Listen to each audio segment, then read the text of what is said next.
Coke Studio বাংলার তৃতীয় সিজনের দ্বিতীয় গান মালোমার তালে তালে যেন মুগ্ধ হয়ে নাচছে সঙ্গীত প্রেমী ও নেটিজেনরা। সম্প্রতি প্রকাশিত গানটিতে অংশ নিয়েছেন প্রীতম হাসান, সাগর দেওয়ান, আরিফ দেওয়ান এবং ব্যবসার পরিস্থিতি খ্যাত র্যাপার আলী হাসান।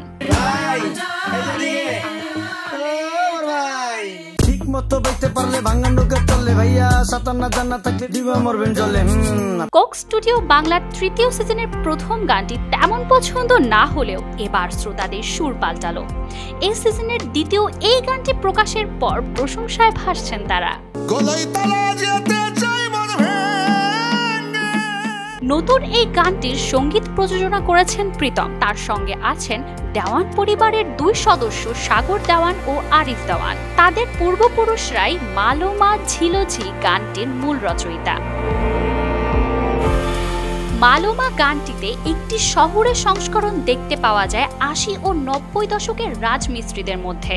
জীবিকার জন্য শহরে পাড়ি দেওয়া এই শ্রমিকরা কনক্রিটের ছাদ তৈরির সময় এই ধরনের গান গাইতেন।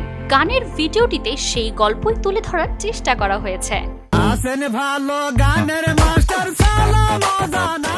দেশ ছাড়িয়ে বিদেশের শ্রোতারাও এই গানটির প্রতি মুগ্ধতার কথা জানিয়েছেন। ভারত থেকে একজন গানটি দেখে মন্তব্য করেছেন, আমি ইন্ডিয়া থেকে বলছি, আপনাদের কোক স্টুডিওর গানগুলো আমাদের সিনেমার গানগুলোর তুলনায় অনেক ভালো হয়।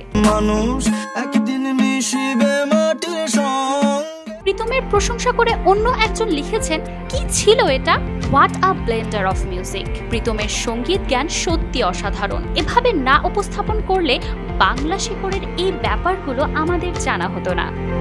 মাজুমা ফ্রুজ নীলিমা, নিউজ নাও 24। আপনি কি ভাবতেছেন ভাই আপনার নৌকা লিক আছে?